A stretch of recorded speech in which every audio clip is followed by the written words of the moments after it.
Hello, আসসালামু আলাইকুম সবাইকে। সবাইকে শুভ সন্ধ্যা। আর আমার ভয়েস শুনে হয়তো একটু বুঝতেছো যে আমি কিঞ্চিত একটু অসুস্থ।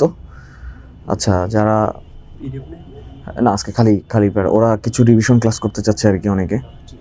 সমস্যা নেই। আমি তোমরা যারা আমাকে কিছুক্ষণ আগে বলছো যে ক্লাস চ্যাপ্টার 6 এবং 7-এর একটা রিভিউ ক্লাস নিতে আর কি, আমি ওটাও নিব। আর আমার রেগুলার লেকচারে যেহেতু 11 নম্বর চ্যাপ্টারটা ইনক্লুডেড এখানে, ওটা কিছুক্ষণ নিয়ে তারপর আমি 6 এবং 7 নিয়ে আলোচনা করতেছি, ঠিক আছে? যাতে যাদের আছে 6-7 সামনে পরীক্ষা, তাদেরটা কভার হয়। আর আমার 6 নম্বর লেকচারের উপরে মোটামুটি এফবিতে একটা ফুল লেকচার আছে 6 নম্বর চ্যাপ্টারের উপর। সো ওটাও চাইলে তোমরা দেখে নিতে পারো। আর আমি তোমাদের সাথে একটা ডিলে ছিলাম যে তোমাদের প্রি টেস্ট পরীক্ষা শেষ হলে আমরা কোনো একদিন বিকালে আমরা 6 নম্বর অধ্যায়ে লিমিটিং রিঅ্যাক্ট্যান্টটা বাকি ছিল, ওটা ক্লাসটা করব। নষ্ট হয়ে যাবে কারণ আমাদের 11 নম্বর চ্যাপ্টারটার অনেকগুলো লেকচার লাগবে। এটা হলো প্রথম কথা। আর এটা নিয়ে আমার যে ধ্যান ধারণা 11 নম্বর চ্যাপ্টার নিয়ে, যে আমি এমনভাবে তোমাদেরকে এটা পড়াইতে চাই যাতে এইচএসসিতে তোমরা অনেক লাভবান হও। এটা হলো আমার প্রথম লক্ষ্য। কারণ এইচএসসির জন্য মানে আমরা ওইভাবে প্রিপারেশন নিতে পারলে তোমাদের আসলে 9-10-এ কীভাবে এটার উপরে তুমি আসলে লিখবা, সিকিউ বা কেমন কোশ্চেন আসলে তুমি কমন পাবা, এটা ধারণা নিজেরাই করতে পারবা, ঠিক আছে? সো আমরা একটু অ্যাডভান্স লেভেলে পড়াশোনা করব। অনেক কথা বলে ফেলছিলাম এর আগে যে হিস্ট্রিগুলো আসলে আলটিমেটলি কোনোভাবেই জানার কথা না, বইয়ের বাইরে ছিল যেগুলো, সেগুলো আমি বলে ফেলছিলাম। এগুলো তোমাদের ক্লাসেও অনেকে বলছে, অনেক টিচার বলছেন এগুলো জানা দরকার, ঠিক আছে? তো যারা জয়েন করে ফেলছো এখান থেকে আমি ক্লাসটা শুরু করি। আচ্ছা, গতদিন যে ক্লাসটা করছিলাম, গতদিন আমাদের ছিল যে আমরা হাইড্রোকার্বন, জৈব যৌগ নিয়ে আলোচনা করছিলাম, অ্যালকেন নিয়ে কিছু কথাবার্তা বলছিলাম। আজকে 3টা টপিক নিয়ে আলোচনা করব। একটা হলো অ্যালকাইল মূলক, সেটা নিয়ে হালকা পাতলা আলোচনা করছিলাম। আর একটা হলো অ্যালকেনের প্রস্তুতি, এটা আজকে আমরা পড়বো। আর নেক্সট ক্লাসে আমরা অ্যালকিন এবং অ্যালকাইনের প্রস্তুতি পড়বো, তাদের ব্যবহারটা পড়বো। আজকে প্রস্তুতির পাশাপাশি ভৌত ধর্ম এবং রাসায়নিক ধর্মের দুটো বিক্রিয়া আছে। দুটা বিক্রিয়ার না পড়লেও আমরা যেন একটা বিক্রিয়ার ফুল মানে কনসেপ্টটা নিতে পারি। এটা পরে আমরা একটু 6 এবং 7 নিয়ে আলোচনা করতে পারি। আর কৃফা বা অন্যরা আমাকে একটু জানাও যে কৃফা যেহেতু বলছো যে স্যার 6 এবং 7 নিয়ে একটু আলোচনা করেন বা রিভিউ ক্লাস নেন, মানে এটা বলার কারণ কি? মানে তোমার কি সামনে পরীক্ষা, নাকি এমন কোনো কনসেপ্ট তুমি ক্লিয়ার না? এটা বললে আমি তাহলে বুঝতে পারবো যে আজকেই আমার এটা নেওয়া দরকার, নাকি আমরা যে বৃহস্পতিবার একটা সময় বের করতেছি, তারপর ধরো সামনে শনিবার একটা সময় বের করলাম বিকালের দিকে, কোনো সমস্যা নেই আমার। সো এটা বললে আমার জন্য একটু উপকার হবে। ওকে, একটু তুমি কষ্ট করে লিখতে থাকো। সো আমরা ক্লাসে মনোযোগ দিই, আমার সাথে সাথে তোমরা নোট খাতা বের করো এবং বই বের করো। প্রথম যে কাজটা করব সেটা হলো যে আমরা সমগোত্রীয় শ্রেণী পড়ব। সমগোত্রীয় শ্রেণী পড়ব, ঠিক আছে? সমগোত্রীয় শ্রেণী। আচ্ছা, সমগোত্রীয় শ্রেণী বলতে বোঝায় একই গোত্রের হবে। কি বললাম? একই গোত্রের হবে। একই গোত্রের মানে যারা অ্যালকেনই হবে, নাম দেখেই বুঝতে পারবো, তাদের স্ট্রাকচার দেখেও বুঝতে পারবো। কবে এক্সাম আছে এটা আমাকে জানাও একটু কৃপা। নাম দেখে বুঝতে পারবো, তাদের স্ট্রাকচার দেখেও বুঝতে পারবো যে আসলে তারা একই শ্রেণীর।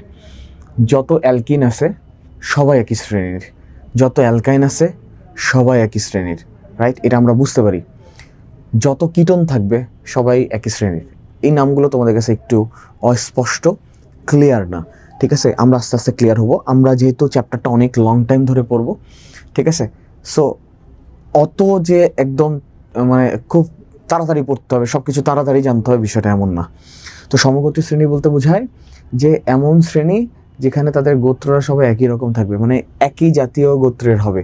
যেটা বললাম উদাহরণ, পৃথিবীতে যত অ্যালকেন পাবা তারা একই গোত্রের, যত অ্যালকিন পাবা একই গোত্রের, যত অ্যালকাইন পাবা একই গোত্রের, যত কিটোন পাবা একই গোত্রের, যত অ্যালকোহল পাবা একই গোত্রের। তাদের কিছু কমন কি থাকবে?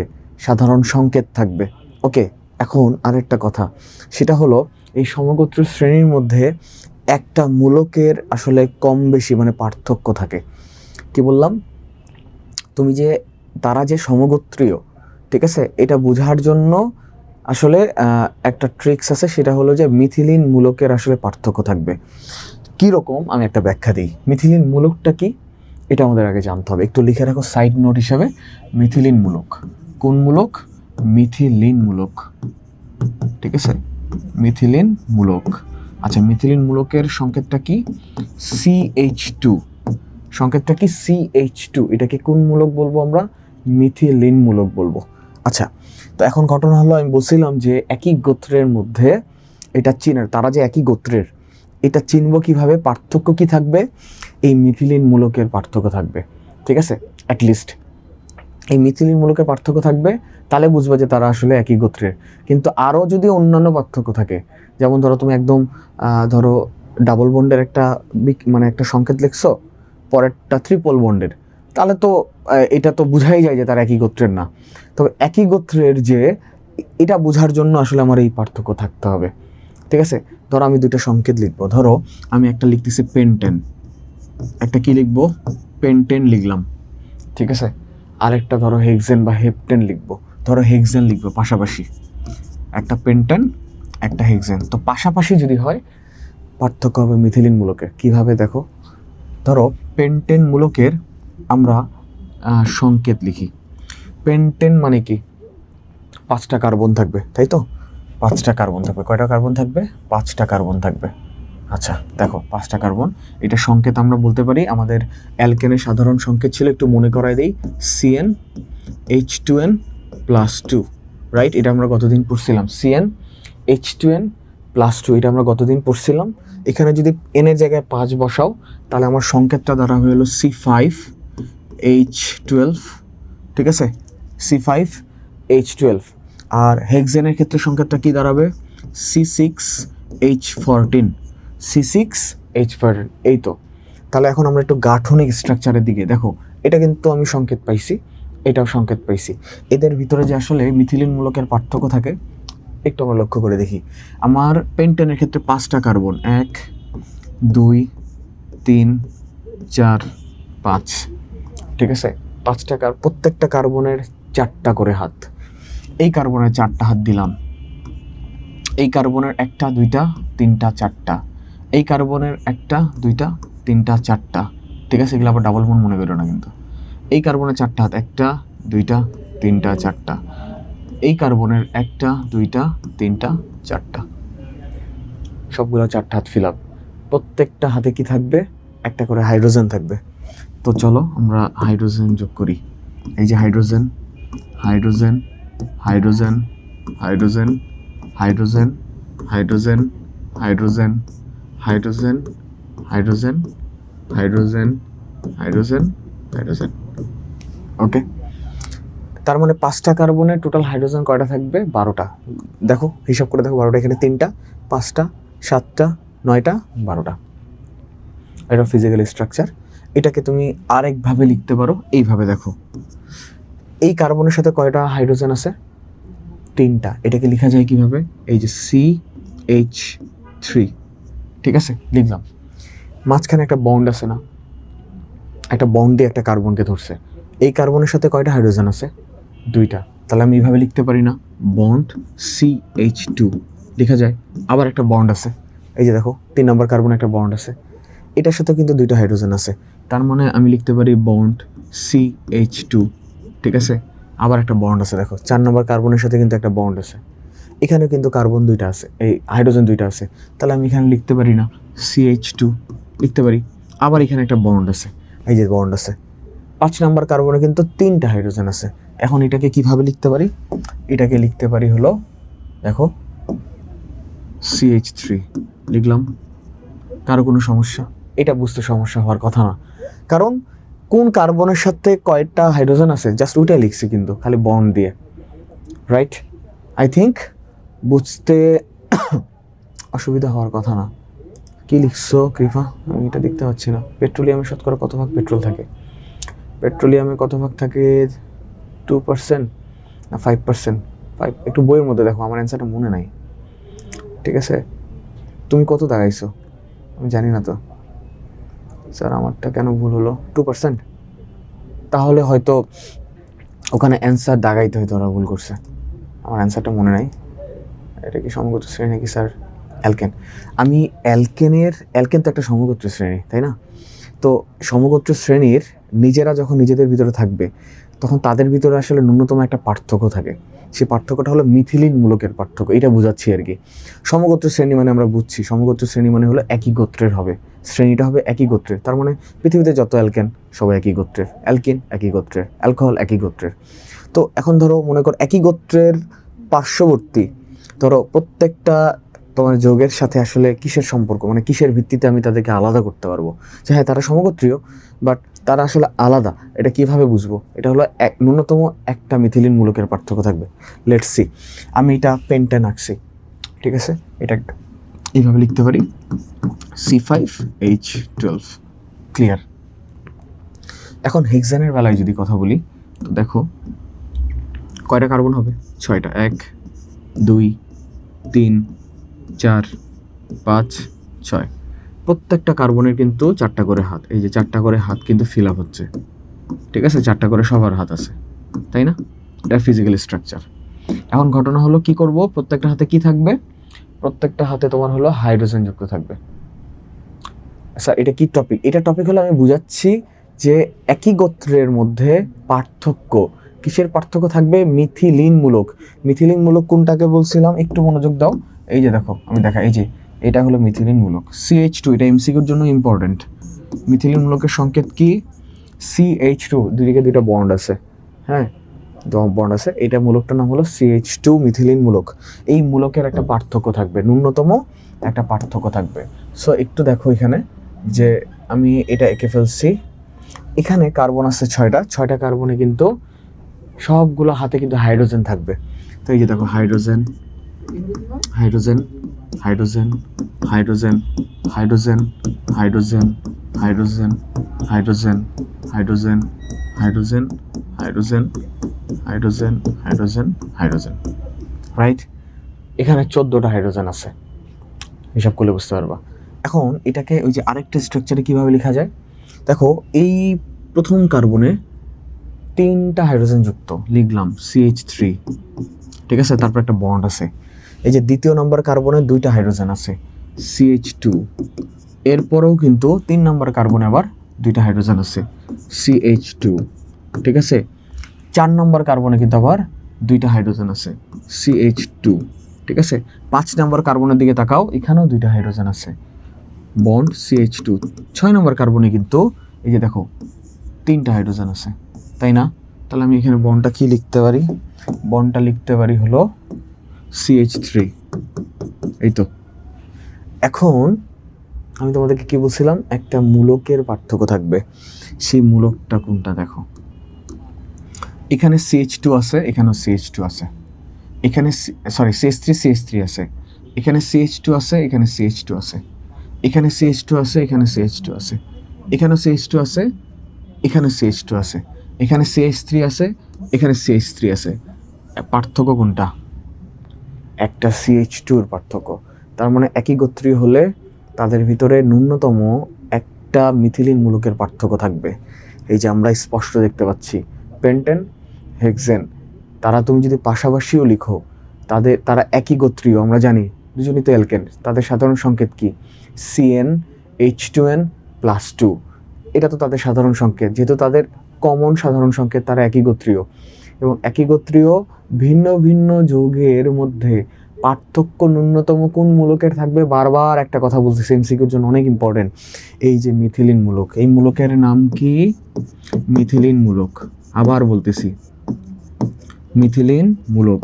তোমাকে এইভাবে কোশ্চেন করে দিবে, ধরো অকটেন এবং ননেন দুইটা যৌগের মধ্যে আসলে ন্যূনতম পার্থক্য কিসের থাকে, তোমাকে এমসিকিউ দিবে। ধরো মনে করো অ্যালকাইল মূলক, মিথিলিন মূলক, তারপর ধরো অ্যাস্টার মূলক, ইথার মূলক, এরকম। সো তোমাকে লিখতে হবে মিথিলিন মূলক, দাগাইতে হবে, ঠিক আছে? আই থিঙ্ক এই টপিকটা তোমরা বুঝে ফেলছো, ওকে? সমগোত্রীয় শ্রেণীর। আচ্ছা, এরপরে মিথিলিন মূলকও শেষ আমাদের। আরেকটা টপিক একটু কথা বলবো, সেটা হলো অ্যালকেনের প্রস্তুতিতে যাওয়ার আগে, সেটা হলো যে পৃথিবীতে জৈব যৌগের সংখ্যা অজৈব যৌগের তুলনায় অনেক বেশি। কি বললাম? পৃথিবীতে জৈব যৌগের সংখ্যা অজৈব যৌগের তুলনায় অনেক বেশি। তার কিছু কারণ আছে, ঠিক আছে? তার কিছু কারণ আছে। আচ্ছা, টপিকটা তাহলে কি হবে? জৈব যৌগের সংখ্যা বেশি, জৈব যৌগের সংখ্যা বেশি বা জৈব যৌগের আধিক্যের কারণ, সংখ্যা বেশির কারণ, সংখ্যা বেশির কারণ। ঠিক আছে? আচ্ছা, কারণগুলো যদি তোমাদের খুব জানতেই হবে বিষয়টা এমন না, বাট আমরা যেহেতু বলছি যে আমরা মানে এই হাইড্রোকার্বন পড়ার জন্য, বুঝার জন্য আমাদের যে যে জায়গায় যাওয়া দরকার অ্যাজ এ 10 স্টুডেন্ট হিসেবে যতটুকু বোঝা দরকার অ্যাডভান্স লেভেল 10 হিসেবে এবং 11-এর মাঝামাঝি জায়গায় ততটুকুই বুঝবো, একটু বইয়ের বাইরে গিয়েও বুঝবো। ওই জন্য আমার প্ল্যান ছিল তোমাদেরকে যখন 11 নম্বর চ্যাপ্টার পড়াবো, আমি চ্যাপ্টারটা অনেক অংশ পড়ানোর পর অন্তর স্যার কিছু অংশ পড়াবেন এবং নামকরণের ক্ষেত্রে আবির স্যার পড়াবেন। তো পরে এটা একটু চেঞ্জ করা হয়েছে, আমি পুরোটা পড়ানোর পর আবির স্যার নামকরণ করাবেন এবং পুরো চ্যাপ্টারের রিভিউ হলো অন্তর স্যার করে দিবেন। মনে হলো যতগুলো প্রস্তুতি আছে, আমরা যতগুলো প্রস্তুতি পাবো, ধরো মনে করো জৈব অ্যাসিড থেকে কি তৈরি হচ্ছে, অ্যালকোহল থেকে কিভাবে অ্যালকিন তৈরি হচ্ছে, তারপর ধরো অ্যালকাইন এবং অ্যালকিন থেকে কিভাবে অ্যালকেন তৈরি হচ্ছে, এই যে টোটাল যত প্রস্তুতি আছে সবগুলো নিয়ে একটা ক্লাস অন্তর স্যার নেবেন। ঠিক আছে? এটা আমাদের টোটাল আগে থেকে প্ল্যান ছিল। তো তার আগ পর্যন্ত তো আমাকে এই জিনিসগুলো কভার করতে হবে। এখন ঘটনা হলো এই যে পৃথিবীতে জৈব যৌগের এত আধিক্যের কারণ কি? জৈব যৌগের আধিক্যের কারণ আছে কয়েকটা। প্রথম কারণের কথা যদি বলি, প্রথম কারণ হলো তোমার হলো যে কার্বনের একটা ধর্ম আছে, ধর্মটার নাম হলো তোমার ক্যাটিনেশন ধর্ম। ধর্মের নাম কি? ক্যাটিনেশন। খাতায় লিখো, ধর্মের নাম হলো ক্যাটিনেশন ধর্ম। ক্যাটিনেশন ধর্ম 1 নম্বর। আমরা ব্যাখ্যা খুব বেশি পড়বো না, ক্যাটিনেশনটা শুধু পড়বো। ক্যাটিনেশন ধর্ম, ক্যাটিনেশন ধর্ম। ঠিক আছে? আচ্ছা, ক্যাটিনেশন ধর্ম একটু ছোট করে যদি ব্যাখ্যা করতে চাই, আমরা যারা এখন পর্যন্ত ক্লাস করছি তারা সবাই মোটামুটি জানি যে কার্বনের কয়টা হাত? কার্বনের 4টা হাত। এই যে 4টা হাত দিয়ে কার্বন আরও 4টা কার্বনকে ধরতে পারবে, সেই 4টা কার্বনের আবার আরও 4টা হাত থাকবে, রাইট? তো এই যে হাতের যে বিস্তর প্রভাব, রাইট? আমি একটু যদি ছোট করে তোমাদেরকে বোঝানোর চেষ্টা করি, এই যে ধরো এখানে একটা কার্বন লিখলাম, ঠিক আছে? এই কার্বনের কয়টা হাত? এই যে 4টা হাত লিখলাম। ওকে, ফাইন। এই একটা হাতে আমি আরেকটা কার্বন যুক্ত করে দিলাম, এরও 4টা হাত। আমার মন চাইছে আমি এখানে আরেকটা কার্বন যুক্ত করে দিচ্ছি, এরও 4টা হাত। আমার মন চাইছে আমি উপরে আরেকটা কার্বন যুক্ত করে দিচ্ছি, এরও ভাই 4টা হাত। তোমার তাতেও মনটা ভরে নাই, তুমি কি করছো? এখানে আরও কার্বন যুক্ত করে দিছো, নিচে আবার আরও কার্বন যুক্ত করে দিছো, এইভাবে ভাই চলবে চলবে চলবে। তো এই যে তার একটা বিশদ ধর্ম, এই ধর্মটার সংজ্ঞাটা লিখো, যে কোনো যৌগের যে কোনো সংখ্যক পরমাণু পরস্পর যুক্ত হয়ে বিভিন্ন দৈর্ঘ্যের এবং আকৃতির শিকল গঠন করে। জাস্ট শিকল গঠন করা, আমরা একটা শর্ট ফর্মে মনে রাখবো যে শিকল গঠন করা। আপাতত ছোট ক্লাস হিসেবে মনে রাখবো শিকল গঠন করা। ঠিক আছে? এটাই হলো তোমার কি? ক্যাটিনেশন ধর্ম। এখন কার শিকল গঠন করা? এখানে একটু মার্ক করে লিখবা কার্বনের, কার্বনের। ঠিক আছে? আর ব্র্যাকেটে লিখবা 4টি হাত দিয়ে, 4টি হাত দিয়ে। ঠিক আছে? একটু এটা মাথায় রাখো, এগুলো আমাদের লাগবে। এই যে জৈব যৌগের সংখ্যা বেশি হওয়ার কারণ হলো ক্যাটিনেশন ধর্ম। ক্যাটিনেশন ধর্ম কি সহজ ভাষায় মনে রাখবো? একটু আগে যে তোমাদেরকে চিত্র দিয়ে ব্যাখ্যা করলাম, যে শিকল গঠন করা। কার শিকল গঠন করবে বা কে শিকল গঠন করবে? কার্বন শিকল গঠন করবে, কার্বনের শিকল গঠন করবে। তার মানে কি কার্বনের 4টা হাত না? এই 4টা হাত দিয়ে এসে 4টা কার্বনকে ধরতে পারে এইভাবে। তো এখন পর্যন্ত সবচেয়ে বড় জৈব যৌগের তোমার হলো নাম হলো এটা বা সংকেত, সবচেয়ে বড়, এটা একটু মনে রাখতে পারো, সবচেয়ে দীর্ঘ। ঠিক আছে? সবচেয়ে দীর্ঘ কার্বন শিকল, কার্বন শিকল সেটা হলো দেখো C60। Can you imagine? মানে কার্বন 60টা নিয়ে গঠিত, মানে মাথাই নষ্ট ভাই। এটা লিখতে গেলে খাতায় জায়গা হবে? অসম্ভব ব্যাপার যে কার্বন 60টা সিরিয়ালি, এদের 4টা করে হাত, 4টা হাতে নানান ধরনের জিনিস যুক্ত। এখন এটা হলো সবচেয়ে দীর্ঘ কার্বন শিকল C60। C60 এটার একটা নাম আছে। ঠিক আছে? সরি, এটার একটা নাম আছে। নামটা হলো C60-র একটা নাম হলো, এটাকে বলা হয় ফুলারিন। কি বলা হয়? ফুলারিন বলা হয়। কি বলা হয়? ফুলারিন বলা হয়। ফুলারিন, বা এটার আরেকটা নাম আছে, সেটা হলো তোমার বাকিবল। কি বল? বাকিবল। এটা একটু ইন্টার থেকে বলতেছি, হ্যাঁ, বাকিবল। এটা আবার আরেকটা নাম আছে, বুক মিনিস্টার বলি আমরা। কি বলি? বুক মিনিস্টার বলি। বুক মিনিস্টার, নট ফাটাকেস্ট সেই মিনিস্টার। ওকে, এটা একটু মনে রাখবো।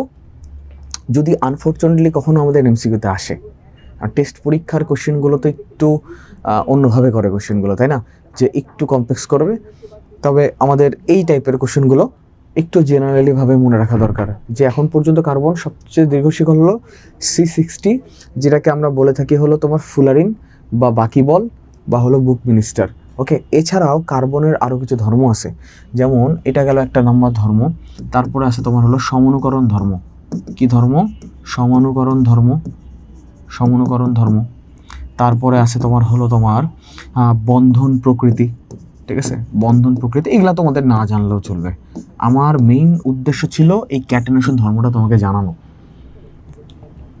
ঠিক আছে, বহুরূপতা আছে, অনেকগুলো ধর্ম আছে, তার মধ্যে মেইন হলো এই হলো ক্যাটেনেশন ধর্ম, সমানুকরণ ধর্ম, আর একটা আছে বন্ধন প্রকৃতি। বন্ধন প্রকৃতি বলতে বোঝাবো এখানে sp2 হতে পারে, sp3 হতে পারে। এগুলা তোমাদের কাছে একটু আননোন এবং তোমরা এখন বুঝারও কথা না, তোমাদেরকে বললেও তোমরা বুঝবে না। সো আমি এত ডিপে যাইতে চাচ্ছি না। আমার টার্গেট ছিল ক্যাটেনেশন বুঝাবো। কেন ক্যাটেনেশন বুঝতে হবে? কার্বন 4টা হাত নিয়ে আসলে কন্টিনিউয়াসলি কাউকে না কাউকে ধরে। এখন এই যে তার একটা ধর্ম, এই ধর্মটা তো আমাকে জানতে হবে। এটা এমসিকিউতে আসে যে পৃথিবীতে জৈব যৌগের সংখ্যা এত বেশি বা আধিক্য কেন? কারণ কার্বনের ক্যাটেনেশন ধর্ম আছে। সবচেয়ে দীর্ঘ শিকল কোনটা? C60। এটাকে কি বলি? ফুলারিন বলি, বা বাকিবল বলি, বা বুক মিনিস্টার বলি। এই তো, এই পর্যন্ত জানলে আমাদের মোটামুটি কমপ্লিট। আচ্ছা, এরপরে আই থিঙ্ক এই পর্যন্ত ক্লিয়ার তোমরা। ঠিক আছে, আমি একটু এক্সেপশনাল অনেক কথাবার্তা বলতেছি বইয়ের বাইরে। আচ্ছা, এরপর আমি সেদিন কিন্তু অ্যালকাইল মূলকের কথা বলছিলাম, আবার একটু মনে করাই দিই, কারণ আমাদের আজকে কি পড়তে হবে? আমাদের আজকে প্রস্তুতি পড়তে হবে। অ্যালকাইল মূলক ভালো করে বুঝো একটু, এই মূলক সম্পর্কে মাস্ট বি জানতে হবে আমাদের। অ্যালকাইল মূলক, ঠিক আছে। আচ্ছা, অ্যালকাইল মূলকের সাধারণ সংকেত কি বলছিলাম আমি? সংজ্ঞাটা এরকম যে অ্যালকেন থেকে কোনো কারণে তুমি যদি একটা হাইড্রোজেনকে প্রতিস্থাপন করো, আমাদের অ্যালকেনের সাধারণ সংকেত কি ছিল মনে করে দেখো তো। আবার বলি, CnH2n+2, তার মানে হাইড্রোজেনের এখানে +2 দেয়া। আমি কি বলছি? যে মূলক থেকে একটি হাইড্রোজেনকে প্রতিস্থাপন করলে, ঠিক আছে, অথবা অ্যালকেন থেকে যদি আমি একটা হাইড্রোজেনকে প্রতিস্থাপন করি, তাহলে আসলে যেই জিনিসটা পাবো, যেই মূলকটা পাবো, সেটা হলো অ্যালকাইল মূলক। তো অ্যালকাইল মূলকের সাধারণ সংকেত কি পাবো? CnH2n+1। ঠিক আছে, তো নামকরণের ক্ষেত্রে মিথের ক্ষেত্রে methyl, ethyl, propyl, butyl, pentyl, hexyl, এইভাবে চলবে। ঠিক আছে, সো ন্যূনতম আমরা যেটা জানি সেটা হলো CH3। মানে কার্বন সংখ্যা যদি তুমি 1 দাও, মানে n এর মানে 1 দাও, তাহলে এখানে হলো তোমার হাইড্রোজেন 3টা থাকে। তো যেহেতু কার্বন সংখ্যা এখানে 1, সেহেতু এটার নামকরণ আমরা কি করব? মিথের সাথে আইল যুক্ত করব। নামকরণ আমরা কি যুক্ত করব? ঠিক আছে, আইল নামকরণ যুক্ত করতে হয়, আইল যুক্ত হবে। কি যুক্ত হবে? নামকরণে আইল যুক্ত হবে। মিথ যোগ আইল, মিথাইল। ঠিক আছে, ইথ যোগ আইল, ইথ। দেখো C2H, এখানে 2 যদি যুক্ত করো, 2 দুগুণা 4, একে 5। ঠিক আছে, এটার নাম কি হবে বলো তো? যেহেতু কার্বন সংখ্যা 2, এটার নামকরণ হবে ইথ। ঠিক আছে, যোগ আইল, তাহলে এটা হবে আমার হলো ইথাইল। কি হবে? Ethyl, right. এইভাবে তোমার প্রোপাইল, বিউটাইল, পেন্টাইল, হেক্সাইল, হেপটাইল, অক্টাইল, ননাইন, ডেকাইল, এইভাবে চলবে। ওকে, এই হলো অ্যালকাইল মূলক। অ্যালকাইল মূলকের সাধারণ সংকেত এইটা আমাদের কি করতে হবে? এটা আমাদের মাথায় রাখতে হবে ফর এমসিকিউ অ্যান্ড এভরিথিং। আমাদের যত আমরা সামনে জিনিসপত্র করব, সব ক্ষেত্রে এই সংকেতটা মাথায় রাখতে হবে। CnH2n+1, তার মানে অ্যালকেন থেকে আমি যদি একটা হাইড্রোজেনকে প্রতিস্থাপন করি, ঠিক আছে, তাহলে বা অপসারণ করি, মানে প্রতিস্থাপন বলতে আমি সরাই ফেলতেছি তো, তাই না, অন্য কাউকে এখানে যুক্ত করব। তো যদি আমি সরাই ফেলি, তাহলে যে সংকেতটা দ্বারা হয় সেটা হলো আমার অ্যালকাইল মূলক। ওকে, আই থিঙ্ক ক্লিয়ার, এই পর্যন্ত ক্লিয়ার? এই পর্যন্ত কারো কোনো সমস্যা? কারণ আমরা এখন অ্যালকেনের প্রস্তুতি পড়ব। আমরা এখন আমার সাথে সাথে নোট করব, ঠিক আছে? অ্যালকেনের প্রস্তুতি, অ্যালকেনের প্রস্তুতি খুবই ইম্পর্টেন্ট একটা পার্টে চলে গেলাম। অ্যালকেনের প্রস্তুতি, এই পর্যন্ত কারো কোনো সমস্যা আছে কিনা আমাকে একটু জানাও। ওকে, ক্লিয়ার ক্লিয়ার, ভেরি গুড। এই জিনিসগুলো কিন্তু নোট করতে হবে। স্যার আপনি লেখার পর একটু টাইম দেন স্ক্রিনশট নেওয়ার। ওকে, তামান্না রহমান দিলাম time. Srabanti okay, Krifa no problem, okay Krifa যেভাবে অনেক ক্লিয়ার। জি sir, Abdullah clear, Jisan okay, এই Ashik clear, okay thank you. তো চলো এখন আমাদের সেই মাহেন্দ্রক্ষণ চলে আসছে। আমরা অ্যালকেন সম্পর্কে একটু আরেকটু কথাবার্তা বলে অ্যালকেনের প্রস্তুতি চলে যাব। অ্যালকেনকে প্যারাফিন বলা হয়, গ্রিক শব্দ প্যারাম এবং তোমার হলো আরেকটা শব্দ অ্যাফিন থেকে, দুইটা মিলে তৈরি হয়েছে তোমার হলো প্যারাফিন। গ্রিক শব্দ প্যারাম এবং আরেকটা শব্দ তোমার হলো অ্যাফিন থেকে আসছে হলো প্যারাফিন। প্যারাফিন মানে হলো কি আমরা জানি আসক্তহীন, প্যারাফিন মানে কি আসক্তহীন, এটা মনে থাকবে। আচ্ছা, এখন আমার অ্যালকেনের প্রস্তুতি পড়তে হবে। প্রস্তুতির প্রথম যেইটা পড়বো, ঠিক আছে, তোমাদের বই যদিও অ্যালকাইন এবং অ্যালকিন থেকে দেওয়া আছে, আমি ওটাতে যাব না, আমি অন্যটাতে যাব। দেখো আমার সাথে নোট করবা, D carboxylation, D carboxylation, carboxylation খুব মনোযোগ দিয়ে বুঝবা, ঠিক আছে? ডি কার্বক্সিলেশন বিক্রিয়া হতে, ঠিক আছে, বিক্রিয়া থেকে, ওকে? আচ্ছা, আমি যেভাবে লিখবো ওইভাবে লিখবা, ডি কার্বক্সিলেশন। আচ্ছা, এটা বলার আগে একটু ব্যাখ্যা দিই, হ্যাঁ, প্রত্যেকটা ওয়ার্ড বোঝা উচিত আমাদের। সেটা হলো যে ডি কথাটা মানে কি। যেমন ধরো আমরা ডিএনএর কথা বলি, ডেফিনেটলি তোমাদের আবির স্যার ডিএনএ নিয়ে কথাবার্তা বলছেন হয়তো। ডিএনএর ফুল ফর্ম হলো ডিঅক্সিরাইবোনিউক্লিক অ্যাসিড। তার মানে তুমি যখন ডিএনএর স্ট্রাকচার দেখবা একটা অক্সিজেন অনুপস্থিত থাকে। আমরা সাধারণত দেখি স্ট্রাকচারে 2 নম্বর কার্বনে একটা অক্সিজেন অনুপস্থিত থাকে। তো যখন কোনো কিছু হারায় যায় তখন তাকে আমরা হলো ডি কথাটা উল্লেখ করি। যেমন ধরো আমার বডি থেকে যখন প্রচুর ঘামের কারণে আমাদের যখন বডি থেকে প্রচুর পরিমাণে পানি বের হয়ে যায় ঘাম দিয়ে, তখন আসলে আমাদের বডি ডিহাইড্রেটেড হয়ে যায়। হাইড্রেটেড মানে কি, যে পানি, তাই তো? পানি স্মরণ ছিল। ডি মানে 2, আরে ডাই মানে 2, ডি মানে হারাই যাওয়া, ঠিক আছে? ডিহাইড্রেটেড মানে কি, ডিহাইড্রেটেড যখন আমরা বডি বলি যে আমার বডি গরমকালে বিশেষ করে দেখবা তোমরা যারা কোম্পানি খাও, বিশেষ করে মেয়েরা মাঝে মাঝে কোম্পানি খাও, ছেলেরাও কোম্পানি খাও এবং স্কুল থেকে আসার পর সেই ব্যাগটা রেখে দিয়ে তোমার মাঠে চলে গেছো খেলতে, সারাদিন খেলে সন্ধ্যাবেলা আসছো, এখন তোমার বডি ডিহাইড্রেটেড, প্রসাব করতে যাচ্ছ, জ্বালা পোড়া হচ্ছে, হলুদ প্রসাব হচ্ছে, জন্ডিসের মতো অবস্থা, ঠিক আছে? এটাকে বলে বডি ডিহাইড্রেটেড হয়ে যায়। তার মানে ডি কথাটা মানে হলো বডি থেকে যখন পানিটা অপসারণ হয়ে গেছে, তার মানে ডিকার্বক্সিলেশন কথাটার মানে হলো, মনে রাখবা আমরা যে যৌগটা লিখব সেই যৌগটা থেকে একটা কার্বন হারায় যাবে। আমরা যত কার্বনের যৌগ লিখব, মানে যত কার্বনের জৈব যৌগের আসলে লবণ লিখব সেখান থেকে হারায় যাবে। তো আমি তোমাদের বিক্রিয়াটা এইভাবে একটু লিখব, যে আমার সাথে সাথে লিখবা যে জৈব অ্যাসিডের লবণ, এইভাবে লিখো, হ্যাঁ? স্ট্রাকচার হলো এরকম যে জৈব অ্যাসিডের লবণ, জৈব অ্যাসিডের লবণ, জৈব অ্যাসিডের লবণ, আই থিঙ্ক তোমরা দেখতে পাচ্ছ ভালো করে, জৈব অ্যাসিডের লবণ প্লাস সোডা লাইম, প্লাস কি হবে, সোডা লাইম হবে, ওকে? সোডা লাইম কি আমি ব্যাখ্যা দিচ্ছি, আই বাপ ডিস্টার্ব করিস না কিন্তু খবরদার।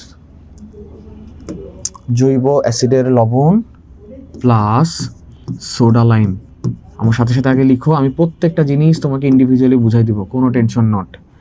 জৈব অ্যাসিডের লবণ প্লাস সোডা লাইম, সোডা লাইমের পরে কি তৈরি হবে, অ্যালকেন তৈরি হবে। কি তৈরি হবে, আমার দরকার হলো অ্যালকেন, অ্যালকেন পাবো প্লাস এই জিনিসটা মুখস্থ রাখবা, Na2CO3, Na2CO3, এটা যেন মুখস্থ থাকে।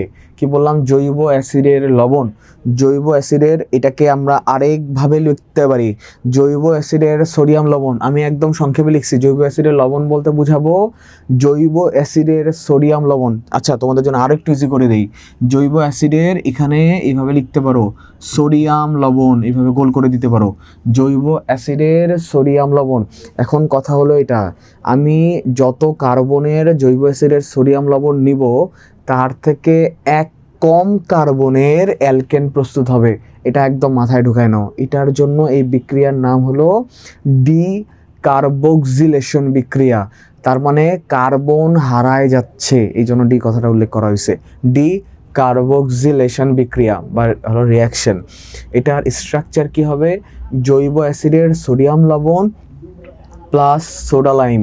ঠিক আছে, আবার এখানে জৈব অ্যাসিড সোডিয়াম লবণ না লিখলেও চলবে, বাট আমরা এটা লিখবো আমাদের বোঝার খাতিরে। ঠিক আছে, জৈব অ্যাসিডের সোডিয়াম লবণ প্লাস সোডা লাইম কি তৈরি করবে, অ্যালকেন তৈরি করবে। আর একটা কমন জিনিস তৈরি করবে সব সময়, সেটা হলো সোডিয়াম কার্বনেট। কি তৈরি করবে, সোডিয়াম কার্বনেট, সোডিয়াম কার্বনেট তৈরি করবে একদম সব সময়। ডি অর্থ অপসারণ, ইয়াস, এই যে মাত্র বলছি সোডিয়াম কার্বনেট, সোডিয়াম কার্বনেট। এটা একদম মাথায় রাখো। আবার বলতেছি, আমাদের অন্য সব প্রস্তুতি থেকে এই প্রস্তুতি মনে রাখা টাফ, এবং এটা আসে।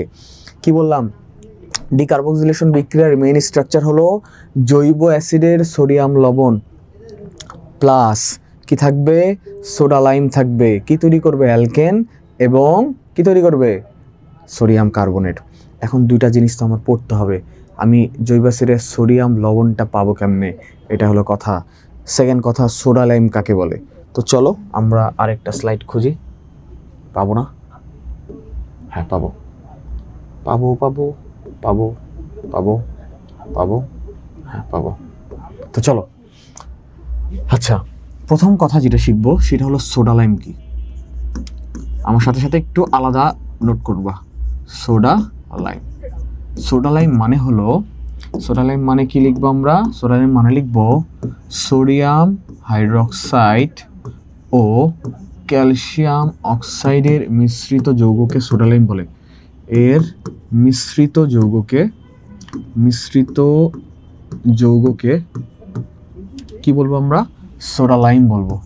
ক্লিয়ার, সোডা লাইম বলে।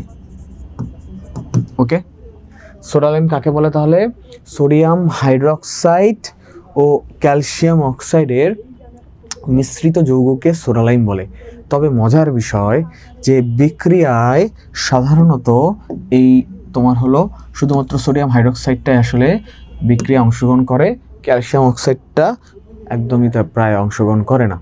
আমরা বিক্রিয়া করতে গেলে বুঝতে পারবো। আচ্ছা, সংজ্ঞা আই থিঙ্ক তোমাদের বোঝা শেষ, তোমরা অনেক ট্যালেন্ট। এরপর আমাদের আসতে হবে আসলে অ্যাসিড এবং ক্ষার থেকে আমি কিভাবে জৈব অ্যাসিডের লবণ তৈরি করতে পারি। Let's see. আমরা জানি প্রশমন বিক্রিয়ায় অ্যাসিড থাকে এবং ক্ষার থাকে। প্রশমন বিক্রিয়ায় তারা কি তৈরি করবে, লবণ এবং পানি তৈরি করবে। তো আমরা সাধারণত জানি যে জৈব অ্যাসিডগুলো সাধারণত একটু দুর্বল অ্যাসিড হয়ে থাকে। যেমন ধরো তোমার হলো ইথানয়েড, ঠিক আছে, বা ইথানোয়িক অ্যাসিড বা অ্যাসিটিক অ্যাসিড, তারপর তো প্রোপানোয়িক অ্যাসিড। লেটস সি আমরা একটু দেখি। ওকে, তো দেখো ঘটনাটা হলো কি করি আমরা, অ্যাসিড প্লাস ক্ষার মানে বেস কি তৈরি করে, সল্ট তৈরি করবে প্লাস পানি তৈরি করবে। এটা নিয়ে আমাদের মাথা ব্যথা নাই। আমাদের একটা অ্যাসিড লিখবো, জৈব অ্যাসিড লিখবো। জৈব অ্যাসিড কীভাবে লিখবো, জৈব অ্যাসিডের সাধারণ সংকেত মনে রাখতে হবে। দেখো বারবার বলতেছি, অনেক কিছু নতুন টার্ম আসবে, এগুলা সাইড নোট করে রাখবা। জৈব অ্যাসিড একটু দেখো, জৈব অ্যাসিডের সাধারণ সংকেত হবে এরকম, ঠিক আছে, CnH2n+1 আর হলো যুক্ত থাকবে হলো তোমার COOH। তার মানে হলো কথাটা কি দাঁড়াইলো যে COOH কুহ আমরা উচ্চারণ করতে পারি, কুহ। এই কুহ হলো তোমার জৈব অ্যাসিডের হলো সংকেত, ঠিক আছে, বা কার্যকারী মূলক। জৈব অ্যাসিডের কার্যকারী মূলক বললে তোমাদের বেশি মনে থাকবে, জৈব অ্যাসিডের কার্যকারী মূলক। আর জৈব অ্যাসিড যদি আমি লিখতে চাই তার আগে দেখো CnH2n+1। ওই যে আমি অ্যালকাইল মূলকের কথা বলছিলাম না কিছুক্ষণ আগে, যে মনে রাখতে হবে এই অ্যালকাইল মূলককে সংক্ষেপে বারবার তুমি CnH2n+1 এটা লিখতে লিখতে টায়ার্ড হয়ে যাওয়ার কথা, এত বিক্রিয়া লিখতে হবে। সো এইটাকে প্রকাশ করে বড় হাতের আর দিয়ে, কি দিয়ে? বড় হাতের আর দিয়ে। তার মানে আর এর সংকেত কি? CnH2n+1। CnH2n+1 এটাকে আমরা কি বলবো? আর দ্বারা যখন প্রকাশ করব এটাকে আমরা বলবো হলো অ্যালকাইল মূলক। ঠিক আছে, অ্যালকাইল মূলক। ব্যাটারি শেষ। অ্যালকাইল মূলক এই যে আপ ডাউন করতেছে, হ্যাঁ আবার ঠিক আছে, অ্যালকাইল মূলক বলে। ওকে, একটু মনে রাখবো। দেখো অ্যালকাইল মূলক CnH2n+1 এটাকে এতবার বারবার লিখতে লিখতে প্যারা হবে। এটাকে সংক্ষেপে আমরা কি প্রকাশ করব? আর দিয়ে। সো আমাদের জৈব অ্যাসিডের কার্যকারী মূলকের সংকেত কি? COOH। COOH। লেটস সি, একটা বিক্রিয়া করি। দেখো তাহলে সংকেতটা আমি কিভাবে লিখবো? আর COOH লিখলাম। আমি একটা ক্ষার দিব, ধরো ক্ষার দিলাম হলো এই যে দেখো জৈব অ্যাসিডের সাধারণ সংকেত লিখছি, একটা ক্ষার লিখছি সোডিয়াম হাইড্রোক্সাইড। কি তৈরি করবে? একটা লবণ। এই লবণটা হলো জৈব অ্যাসিডের সোডিয়াম লবণ হবে। তাহলে দেখো ক্ষারের মধ্যে OH ছিল, রাইট? এখন এই ফুল যৌগের মধ্যে মনে রাখবা COOH যখন আমরা লিখি না, এই যে COOH যখন লিখছি এটার মধ্যে প্লাসকে মাইনাসকে যদি একটু চিন্তা করি, COO হলো মাইনাস, এটার উপরে মাইনাস থাকবে, আর হাইড্রোজেন হলো এখানে প্লাস আয়ন আকারে থাকে। ঠিক আছে, সো হাইড্রোজেনকে সরাই দেয় কে জানো? এই যে তোমার হলো সুন্দর করে এই ব্যক্তিটি, এই মহামানব ব্যক্তিটি সরাই ফেলে সোডিয়াম। হ্যাঁ, সোডিয়াম কি করবে? এই হাইড্রোজেনকে সরাই ফেলে। এই হাইড্রোজেন গিয়ে এই OH এর সাথে যুক্ত হয়ে পানি তৈরি করে। তাহলে সোডিয়াম যদি এখানে এসে যুক্ত হয় তাহলে সংকেতটা কি দাঁড়াবে? আর COONA। আর COONA হলো, এটা হলো জৈব অ্যাসিডের সোডিয়াম লবণ। এই সংকেতটা মানে কি? জৈব অ্যাসিডের সোডিয়াম লবণ। জৈব অ্যাসিডের সোডিয়াম লবণ। Clear concept? জৈব অ্যাসিডের সোডিয়াম লবণ, আর সাথে ওই যে কি যুক্ত হয়ে গেল? আমার পানি যুক্ত হলো। এখন আই থিঙ্ক এই পর্যন্ত তোমরা বুঝতে পারছো, আর এর ব্যাপারটা বুঝতে পারছো, আর এর ব্যাপারটা বুঝতে পারছো। ঠিক আছে, তো এখন আমি এন এর মান ডিফারেন্ট দেওয়ার কারণে আমার জৈব অ্যাসিডের নামের ভিন্ন ভিন্ন ভিন্ন একটা ব্যাপার আসবে। তো চলো আমরা কিন্তু জৈব অ্যাসিডের সোডিয়াম লবণের কিন্তু সংকেত পাই গেছি, আর COONA। এটা মনে রাখতে হবে। তার মানে তুমি বাসায় কিভাবে প্র্যাকটিস করবা? বাসায় এইভাবে প্র্যাকটিস করবা যে জৈব অ্যাসিডের সাধারণ সংকেত হলো আর COOH। ওকে, গেল। এরপরে একটা বিক্রিয়া করবা, আর COOH প্লাস সোডিয়াম হাইড্রোক্সাইড। বিক্রিয়া করে তুমি কি পাচ্ছ? আর COONA পাচ্ছ। এটা হলো তোমার সল্ট, আর সাথে তুমি হলো পানি পাচ্ছ। এটা একটু প্র্যাকটিস করলা। আচ্ছা, প্র্যাকটিস করার পর বাসায় আরেকটা জিনিস কি করবা? এই যে এটা করবা। দেখো আর COONA ছিল, প্লাস কি ছিল? আমার সোডা লাইম যুক্ত হবে, রাইট? সোডা লাইম মানে কি? Sodium hydroxide. আমি একটা কথা বলছিলাম তোমাদেরকে যে এখানে সোডিয়াম হাইড্রোক্সাইড যতটা বিক্রিয়া করে ক্যালসিয়াম অক্সাইড এখানে আসলে প্রভাবক হিসেবে কাজ করে। এই দুইটা মিলে আসলে সোডা লাইম, হ্যাঁ, বিক্রিয়া করে কি তৈরি করবে বলছিলাম? অ্যালকেন। কি তৈরি করবে? অ্যালকেন তৈরি করবে। ঠিক আছে, অ্যালকেন তৈরি করবে, প্লাস তৈরি করবে হলো সোডিয়াম কার্বনেট। আচ্ছা, মজার বিষয় এবার তোমাদেরকে শেখাবো। তুমি আমাকে বলো যে কত কার্বনের আমি নিব? ঠিক আছে, কত কার্বনে নিব? হ্যাঁ, আমরা সবসময় সোডিয়াম হাইড্রোক্সাইড নিব, সবসময় সোডিয়াম হাইড্রোক্সাইড নিব। ঠিক আছে, তাইলে আমাদের জন্য বিক্রিয়া করতে সুবিধা হবে। আর এই জায়গায় তো তুমি সোডিয়াম হাইড্রোক্সাইড নিবাই, কারণ কি? Soda lime. সোডা লাইমের সংকেত কি আমি বলছি? সোডা লাইমের সংকেত বলছি হলো সোডিয়াম হাইড্রোক্সাইড ও ক্যালসিয়াম অক্সাইডের তোমার হলো কি মিশ্রিত যৌগ, এটাকে সোডা লাইম বলবো। আর হলো এই সোডিয়াম কার্বনেট প্রস্তুত করার জন্য আমার আসলে জৈব অ্যাসিডের সোডিয়াম লবণটা দরকার। একটু মাথায় রেখো, একটু কষ্ট করে এগুলা নোট ডাউন করে রাখো, তোমার জন্য উপকার হবে।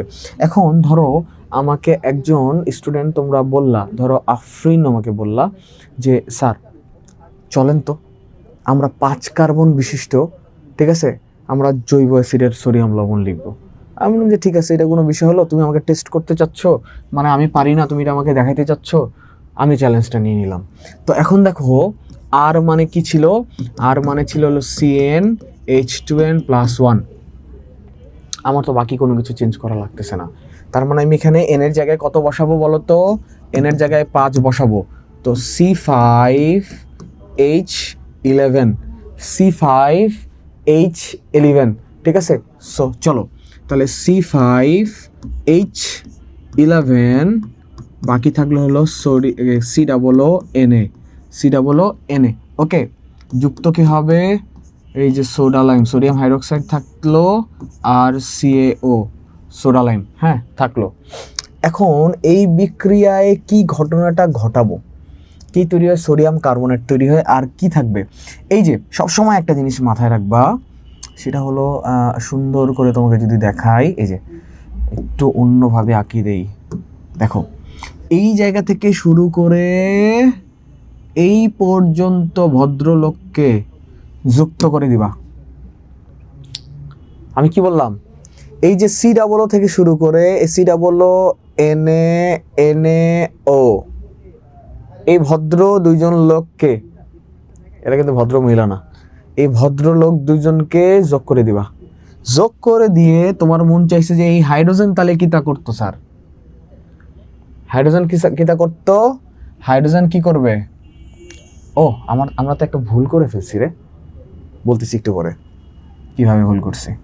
হাইড্রোজেন এসে এই যে বড় ভাইয়ের সাথে যুক্ত হবে, এই যে বড় ভাইয়ের লগে যুক্ত হবে, তাহলে কি হয়ে যাবে, তাহলে এখানে একটা কার্বন সংখ্যা বেড়ে যাবে, তাই না। এখন ঘটনাটা যেটা, ইচ্ছা করে ভুলটা করছি কারণ যাতে তোমরা বুঝো, তার আগে আমরা লিখে ফেলি। দেখো যদি এখানে হাইড্রোজেনটা এসে এই হাইড্রোজেনের সাথে যুক্ত হয়, তাহলে কি হবে বলো তো, C5H12 হলো। আমার অ্যালকেনের সাধারণ সংকেত মিলে গেল না, আমি যদি n এর মান 5 বসাই তাহলে কত হবে, C5H12, মানে অ্যালকেন পাইছি, প্যান্টেন পাইছি, প্লাস কয়টা সোডিয়াম আছে, একটা দুইটা, এই যে দুইটা বসালাম সোডিয়াম, আর কার্বন আছে একটা, এই যে কার্বন বসালাম, কয়টা অক্সিজেন আছে বলো তো এই পর্যন্ত, এখানে একটা ওখানে দুইটা, টোটাল কয়টা হবে, 3টা বসালাম সোডিয়াম কার্বনেট, শেষ, কমপ্লিট। আচ্ছা এখন আমাকে কোশ্চেন করতে পারো যে স্যার ভুলটা কোনে করলেন, আমি ইচ্ছাকৃতভাবে করছি বোঝার জন্য। দেখো তোমাকে যদি বলা হয় আচ্ছা কি প্রস্তুত করতেছেন, অ্যালকেন, এই যে আমার টার্গেট অ্যালকেন প্রস্তুত করা, অ্যালকেন প্রস্তুত করে ফেললাম। কি থেকে অ্যালকেন প্রস্তুত করলাম বলো তো, জৈব অ্যাসিডের সোডিয়াম লবণ থেকে। এটা বলার পিছনে, ভুল করার পিছনে একটা কারণ আছে। তোমাকে যদি বলা হয় যে মিথানোইক অ্যাসিডের সংকেত লিখো, কি বললাম, মিথানোইক অ্যাসিডের সংকেত লিখো, তোমার জন্য টাফ। তোমাকে যদি ইথানোইক অ্যাসিডের সংকেতের কথা বলা হয়, এটাও তোমার জন্য টাফ হবে, ঠিক আছে। তুমি যদি না বুঝো, ঘটনা হলো টোটাল যৌগের মধ্যে n এর মানটা যেন তুমি যেটা চাচ্ছ ওটা হয়। বিষয়টা কীরকম স্যার বুঝি নাই, ক্লিয়ার করতেছি। ধরো মিথানোইক অ্যাসিডের কথা বললাম, মিথানোইক মানে কি, মিথ কথাটা আছে, যেহেতু জৈব অ্যাসিডের নামকরণে যখন আমরা পড়ব নামকরণ, তখন দেখবো যে এখানে ওইক কথাটা যুক্ত করতে হয়। তো মিথ যোগ ওইক অ্যাসিড, তার মানে কি মিথানোইক অ্যাসিড, রাইট। মিথ যোগ ওইক অ্যাসিড মানে হলো মিথানোইক অ্যাসিড। এই মিথ মানে কি, কার্বন সংখ্যা কয়টা থাকবে, একটা থাকবে। তো মিথানোইক অ্যাসিডের সংকেত দেখো, মনে রাখবা এটা মিথানোইক অ্যাসিড, ঠিক আছে। মিথানোইক অ্যাসিডের সংকেত হলো এইটা, দেখো HCOOH। এইটা এখানে কার্বন কয়টা আছে দেখো তো, কার্বন একটা আছে, তার মানে আমি যেটা চাচ্ছিলাম এটাই হয়েছে, ঠিক আছে। এখন তোমাকে যদি ইথানোইক অ্যাসিডের কথা বলে, তাহলে ইথানোইক অ্যাসিডের তুমি সংকেত কি লিখবা বলো তো, কার্বন সংখ্যা কয়টা হবে টোটাল, ইথানোইক অ্যাসিড দুইটা স্যার, এটা আমরা তো মুখস্থ জানি স্যার। তাহলে সংকেতটা কি দাঁড়াবে, আমি সংকেতের কথা কি বলছিলাম বলো তো, RCOOH। তো টোটাল কার্বন হবে কয়টা, দুইটা। COOH তো একটা কার্বন আছেই, তার মানে আর মূলক, মানে অ্যালকাইল মূলকে যে আমি কার্বন বসাবো, কার্বন সংখ্যা কত বসাবো, 1 বসাবো। কারণ কি, আমি টোটাল যৌগের মধ্যে 2টা কার্বন চাই। বিষয়টা এরকম দেখো, CH3 কার্বন সংখ্যা যদি তুমি তোমার একটা ধরো, n এর মান 1 ধরো, তাহলে r এর ভ্যালু হবে CH3, আমার যৌগ হয়ে যাবে COOH। এই যৌগের নাম হলো ইথানোয়িক অ্যাসিড। এখানে কার্বন কয়টা আছে দেখো তো, হিসাব করো ভালো করে, একটা দুইটা, টোটাল কার্বন কয়টা, দুইটা। এটা হলো ইথানোয়িক অ্যাসিড। তার মানে আমি কি বুঝাইতে চাচ্ছিলাম তোমাকে, যে আমরা যে এখানে যৌগটা লিখছিলাম এখানে টোটাল কয়টা কার্বন হয়েছে বলো তো। তার মানে আমাকে যে আফরিন বলছিল স্যার 5 কার্বন নেন, আমি তো ভাই চালাকি করে কয় কার্বন নিছি, 6 কার্বন নিছি। কারণ দেখো এখানে আমি 5 কার্বন নিছি আর এখানে একটা কার্বন আছে। টোটাল এটা কত কার্বনের জৈব অ্যাসিড বলো তো, 6 কার্বনের। তার মানে হলো হেক্সানোয়িক অ্যাসিড থেকে আমি হলো 5 কার্বন বিশিষ্ট অ্যালকেন পাইলাম। ওই যে কথাটা বলছিলাম কি, ডিকার্বক্সিলেশন, মানে যত কার্বনের তুমি জৈব অ্যাসিড নিবা তার থেকে এক কম কার্বনের অ্যালকেন তৈরি হবে। এই জৈব অ্যাসিডের টোটাল কার্বন সংখ্যা কত বলো তো, এই জৈব অ্যাসিডের সোডিয়াম লবণের টোটাল কার্বন কত, এখানে 5টা আছে আর এখানে একটা আছে, টোটাল কয়টা হলো, 6টা। তার মানে আমি এখানে বলতেই পারি এইভাবে নোটের ক্ষেত্রে যে 6 কার্বনের লবণ, তাই না, জৈব লবণ 6 কার্বনের। এবং আমার এখানে অ্যালকেন তৈরি হয়েছে কয় কার্বনের, 5 কার্বনের। ক্লিয়ার কনসেপ্ট, ঠিক আছে। তো চলো, আই থিঙ্ক তোমরা এটা বুঝতে পারছো। আমরা আগের স্লাইডে এখানে যাব। এখানে আমরা আরেকটা করব। এখন আমাকে আফরিন বলল যে স্যার আপনি তো অনেক চালাকি করে ফেললেন, এবার চলেন আবার আপনাকে টেস্ট করব। এবার আমাকে বলল যে স্যার এবার আপনি একটা কাজ করবেন, আপনি 4 কার্বনের, তোমাকে কি বললো, 4 কার্বনের জৈব অ্যাসিডের সোডিয়াম লবণ। তার মানে বিষয়টা কি দাঁড়াবে, ঠিক আছে, আমার আর এর ভ্যালুতে হবে 3, n এর মান 3। কারণ কি, অ্যাসিডে তো আমার COOH যে ছিল ওখানে তো একটা কার্বন আছেই, ওটা যুক্ত করে যেন টোটাল যৌগের সংখ্যা, যৌগের মধ্যে কার্বনের সংখ্যা হয় 4। মাইন্ড ইট, ঠিক আছে। আচ্ছা, তো চলো, আমাকে আফরিন বললো যে স্যার প্লিজ এটা করেন। আমি বললাম যে চলো চ্যালেঞ্জটা নিয়ে নিই। তাহলে আর এর ভ্যালু আমরা জানি CnH2n+1। আমি n এর ভ্যালু কত নিব, আমাকে আফরিন বলছে 4 কার্বনের। তাহলে অ্যাসিডের মধ্যে কার্বন, আবার বারবার বলতেছি এটা ভুল করা যাবে, এটা অনেক ভুল হয় স্টুডেন্টদের। জৈব অ্যাসিডের সোডিয়াম লবণে ওখানে COOর মধ্যে একটা কার্বন আছে, তাহলে আমার আর কয়টা কার্বন লাগবে, 3টা কার্বন লাগবে। তার মানে এখানে n এর ভ্যালু আমি কত বসাবো, C3H7, ঠিক আছে। তাহলে বিক্রিয়াটা এটার কি হবে, সোডিয়াম লবণ, তাহলে হবে দেখো C3H7COONA। ক্লিয়ার। টোটাল কয়টা কার্বন হয়েছে বলো তো আফরিন, 4টা কার্বন হয়েছে, তাই না। দেখো এখানে 3টা কার্বন তো আছেই, এই যে একটা কার্বন আছে, এই যে বড় ভাই একজন আছে, এই যে একটা আর এই যে একটা, 4টা। তাহলে এই যৌগের সোডিয়াম লবণটা কি হবে, যে হেক্সানোয়িক অ্যাসিডের সোডিয়াম লবণ, সরি বিউটানোয়িক অ্যাসিডে সেই হেক্সানোয়ের মধ্যে পড়ে রয়েছে। বিউটা 4 কার্বন যদি হয় তার নাম কি হয়, বিউট। তাহলে বিউটানোয়িক অ্যাসিডের সোডিয়াম লবণ, এটাকে আমরা বিউটানয়েট বলতে পারি, ঠিক আছে। সোডিয়াম বিউটানয়েট বলতে পারি। অথবা তোমরা শুরুতে এইভাবে প্র্যাকটিস করতে পারো যে তোমার বিউটানোয়িক অ্যাসিডের সোডিয়াম লবণ, আমি দুইটাই লিখে দিচ্ছি, কোনো সমস্যা নাই। তার আগে আমরা বিক্রিয়াটা করে ফেলি। এখানে সোডা লাইন থাকবে NaOH, ঠিক আছে, আর CaO এখানে থাকলো, অ্যালকেন প্রস্তুত হবে। আমি তোমাদেরকে কি বলছিলাম, 2টা বড় ভাইকে একসাথে যুক্ত করে দিবা। কাদেরকে বলো তো, এই যে এখান থেকে স্টার্ট করে এই যে ও পর্যন্ত সুন্দর করে যুক্ত করে দিবা। যুক্ত করে দিলে কি হবে, 2টা সোডিয়াম আছে, সি একটা আছে, ও 3টা আছে, সোডিয়াম কার্বনেট হয়ে গেছে। আর এই যে ভাই একা যে ভদ্রলোকটা, যে এই যে ভদ্রলোক, হাইড্রোজেন ভদ্রলোক, এই ভাই খুব একা ছিল, এ বললো আমি আর একা থাকতে পারবো না, আমি এই হাইড্রোজেনের সাথে যুক্ত হয়ে যাব। যদি যুক্ত হয়ে যায় তাহলে আলটিমেটলি কি হয় বলো তো, C3H8। এই যৌগের নাম কি বলো তো, প্রোপেন। যৌগের নাম কি, প্রোপেন, তাই না। কি প্রস্তুত করলাম, জৈব অ্যাসিডের সোডিয়াম লবণ থেকে অ্যালকেন প্রস্তুত করলাম, এবং যত কার্বনের জৈব অ্যাসিডের সোডিয়াম লবণ নিচ্ছি তার থেকে এক কম কার্বনের অ্যালকেন প্রস্তুত হচ্ছে। সো ডিকার্বক্সিলেশন বিক্রিয়া ইজ ডান। এবং এখানে পাচ্ছি হলো সোডিয়াম কার্বনেট, পাই গেছি। তাহলে এই যৌগের নাম আমি কি লিখতে পারবো?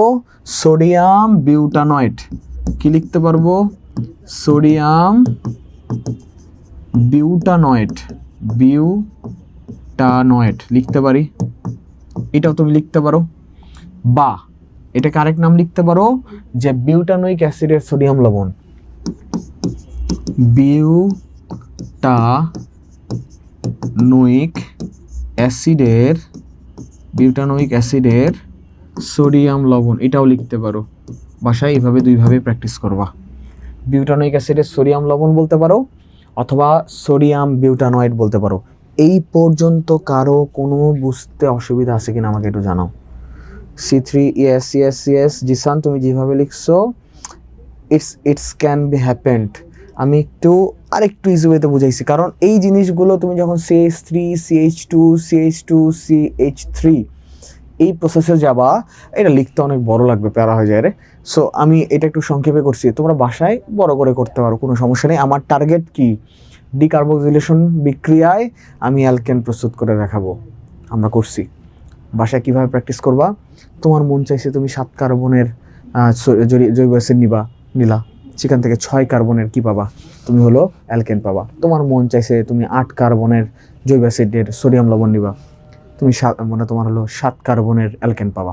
সো বাসায় এই জিনিসগুলো একটু প্র্যাকটিস করবা, ঠিক আছে? আমি বেসিক জিনিসটা তোমাকে বলে দিছি, বাকি জিনিসটা তোমাকে বাসায় একটু প্র্যাকটিস করতে হবে। সো একটা জিনিস নিয়ে আবার অনেকক্ষণ পরে থাকলে আমাদের সমস্যা, আমি জাস্ট একবার ক্লিয়ার করে দিই।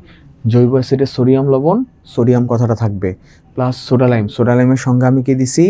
সোডিয়াম হাইড্রোক্সাইড ও ক্যালসিয়াম অক্সাইড বা চুনের যে মিশ্রিত যৌগ, এটাকে সোডা লাইম বলে। কি তৈরি করবে? Alkane, sodium carbonate.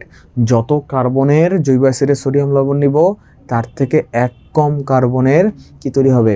অ্যালকেন প্রস্তুত হবে, ঠিক আছে? তো তোমাদের বইয়ে আরও 2টা বিক্রিয়া সম্পর্কে কথা বলা আছে। একটা হলো অ্যালকিন এবং অ্যালকাইন, ঠিক আছে? স্যার আমি সোডিয়াম হাইড্রোক্সাইড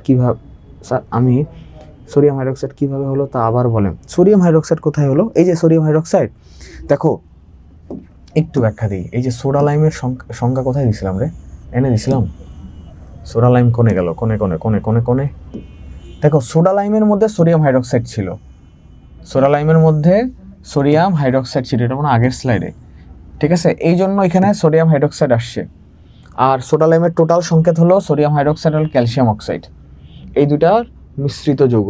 তো তার মধ্যে সোডিয়াম হাইড্রোক্সাইডটা মূলত আসলে কাজ করতে কি সক্রিয় ভূমিকা পালন করে, ক্যালসিয়াম অক্সাইডটা এইভাবে দর্শক আয়ন হিসেবে চায় থাকে, ঠিক আছে?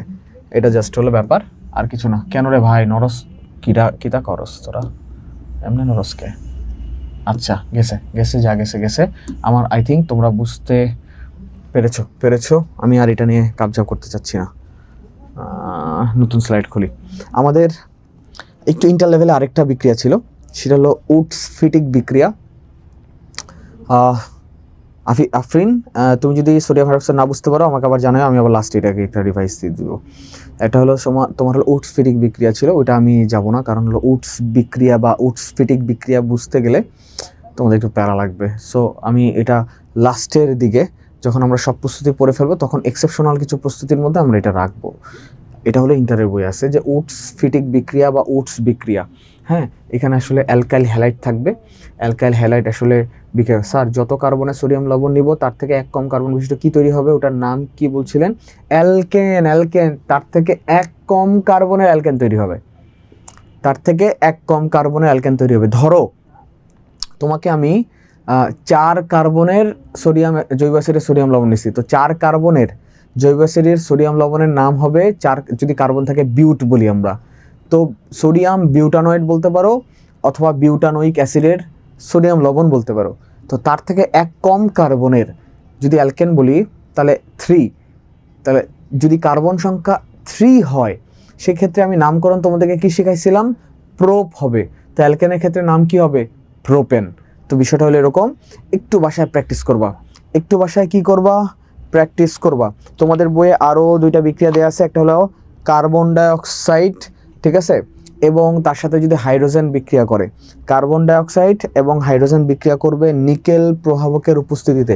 একটু আমার সাথে তোমরা লিখো, ঠিক আছে? 2 নম্বর হলো কার্বন ডাইঅক্সাইড ও হাইড্রোজেন বিক্রিয়া করবে, হাইড্রোজেন নিকেল প্রভাবকের উপস্থিতিতে, নিকেল প্রভাবকের উপস্থিতিতে 250 ডিগ্রি সেলসিয়াস তাপমাত্রায়, উপস্থিতিতে 250 ডিগ্রি সেলসিয়াস তাপমাত্রায় অ্যালকেন প্রস্তুত করে। কি প্রস্তুত করে? অ্যালকেন প্রস্তুত করে। ঠিক আছে, আমার শরীরটা ভালো লাগতেছে না, জ্বর জ্বর লাগতেছে, সো এই কারণে খুব যে ফোর্স দিয়ে কথা বলবো, তোমাদের সাথে একটু মজা মাস্তি করবো, এটা পারতেছি না আজকে। আই থিঙ্ক আমার গলা শুনে বুঝতে পারতেছো। হ্যাঁ হ্যাঁ হ্যাঁ জিসান, তুমি ভেরি গুড জিসান, ভাল লাগে যে তুমি, কিন্তু এটা কি লিখছো? C2H5H2Cl, এটা কি? হ্যাঁ হ্যাঁ ইয়েস ইয়েস ইয়েস, উটস বিক্রিয়া, সোডিয়াম থাকবে। হ্যাঁ উটস বিক্রিয়া, আমি এটা তোমাদেরকে কোন এক সময় শিখাবো, সমস্যা নাই। অ্যালকাইল হ্যালাইডের সাথে আসলে সোডিয়াম বিক্রিয়া করে, এখানে একটা প্রভাবক মাধ্যম থাকে শুষ্ক ইথার। এগুলো একটু কমপ্লেক্স, আমরা এত কমপ্লেক্সের মধ্যে যাব না এত তাড়াতাড়ি, আমরা ধীরে ধীরে ধীরে ধীরে এনআই প্রভাবক মানে হলো নিকেল প্রভাবক। এনআইতে কি বোঝায়? নিকেল। প্রভাবক মানে কি? যারা রাসায়নিক বিক্রিয়া উপস্থিত থেকে বিক্রিয়ার গতিকে বৃদ্ধি করে বা হ্রাস করে। ঠিক আছে, এটাই হলো প্রভাবক। আচ্ছা চলো বিক্রিয়াটা আমরা একটু লিখি কষ্ট করে, আমার সাথে সাথে লিখো, একটু কষ্ট করো। কার্বন ডাইঅক্সাইড থাকবে, আর তোমার 4 অণু হাইড্রোজেন থাকবে, 250 ডিগ্রি সেলসিয়াস তাপমাত্রা থাকবে, মিথেন তৈরি হবে, 2 অণু পানি তৈরি হবে। এটা মোটামুটিভাবে আমাদের মুখস্থ থাকবে। কার্বন ডাইঅক্সাইড, 4 অণু হাইড্রোজেন থাকবে। কয় অণু হাইড্রোজেন থাকবে? 4 অণু। এটা তুমি না করলেও বুঝতে পারবা, একটু পরে তুমি সমতা পেতেন। ধরো আমি করি নাই, ধরো আমি জানি না, তোমাদের জন্য সুবিধার্থে। Carbon dioxide plus hydrogen, nickel প্রভাবক। এনআইতে কি বুঝবো? নিকেল প্রভাবক। তাপমাত্রা কত? 250 ডিগ্রি সেলসিয়াস তাপমাত্রা। কি তৈরি করবে? অ্যালকেন তৈরি করবে। আচ্ছা এখানে কার্বন ডাইঅক্সাইড, এখানে কয় অণু আছে? 1 অণু। সো আমি এখানে লিখতেই পারি মিথেন তৈরি হবে। কি তৈরি হবে? মিথেন তৈরি হবে, সাথে হলো পানি তৈরি হবে। এখন হিসাব করো তো, এখানে হাইড্রোজেন কয়টা আছে? হাইড্রোজেন আছে এখানে 4টা, 2 6টা। ঠিক আছে, এখন হিসাব করো এখানে অক্সিজেন কয়টা আছে? 2টা। পানিতে আবার অক্সিজেন আছে 1টা। এখন তুমি যদি অক্সিজেনের হিসাব করতে চাও, কার্বন হিসাব মিলছে, অক্সিজেনের হিসাব করতে চাও তো পানির এখানে আবার তোমার 2 দেওয়া লাগে, তাই না? 2 দেওয়া লাগে না? লাগে তো? বলো যে হ্যাঁ স্যার লাগে তো, কারণ কার্বন ডাইঅক্সাইডে তো অক্সিজেন আছে 2টা, পানিতে তো অক্সিজেন আছে 1টা। সো আমার তো ডেফিনেটলি এটা সমতাকরণ করতে হবে, তো করলাম, 2 দিয়ে দিছি। সমস্যা হয়ে গেছে, দেখো এখানে হাইড্রোজেন আছে এখানে 7টা, এখানে 7টা, টোটাল কয়টা গেছে? 4 4 8টা। এখানে হাইড্রোজেন আছে টোটাল 2টা, তো আমি এখানে 4 দিয়ে দিলাম, কমপ্লিট। এই হলো আমার বিক্রিয়া। তার মানে হলো 1 অণু কার্বন ডাইঅক্সাইড, 4 অণু হাইড্রোজেন যদি বিক্রিয়া করে, কোন কোন প্রভাবক? নিকেল প্রভাবক।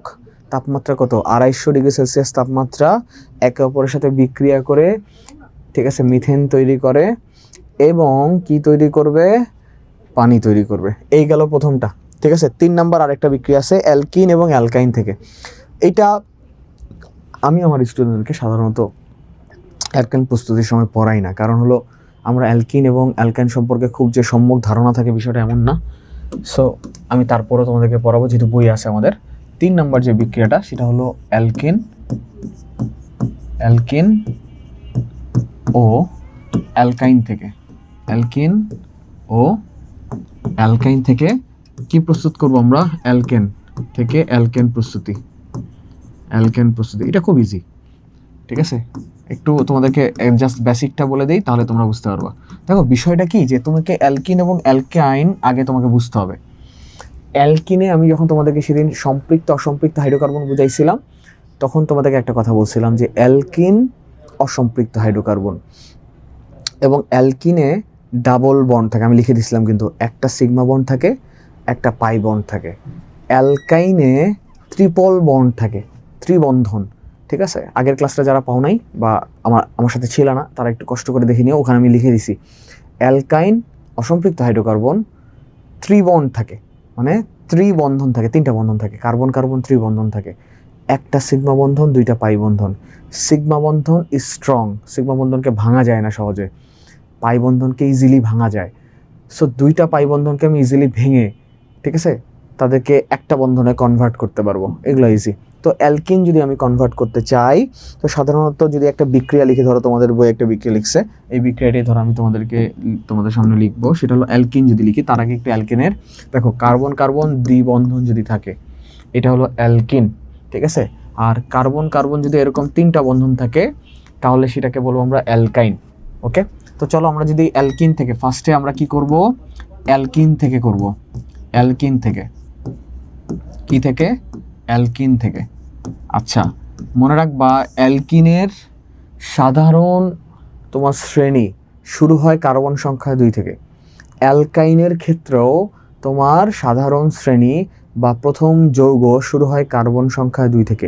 এগুলা শুরুতে একটু কষ্ট মনে হইতে পারে, বাট তুমি যখন আসলে সামনের দিকে একটু আগাবা ধীরে ধীরে, তোমার কাছে এগুলো একদম পানি ভাত, কোনো বিষয় না।